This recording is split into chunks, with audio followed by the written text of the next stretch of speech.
Guys, overtime kami ng Toyota Innova, palit kami ng shock absorber. So, kahit na may pressure ako ng coil spring, lagyan ko pa rin ng ng alambre kasi medyo makapal-kapal yung coil spring, medyo matigas. Ilagay natin sa C, sigurado, safety at saka sure ball. Ano no? Mabuting may safety tayo sa pagtanggal ng shock absorber kasi medyo makapal-kapal yung coil spring eh.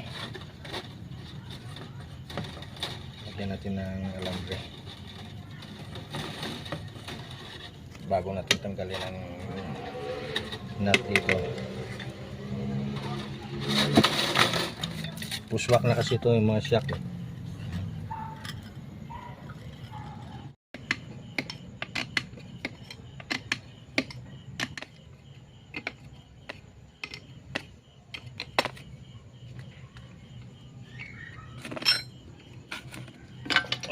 Okay. Yan.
Kudat.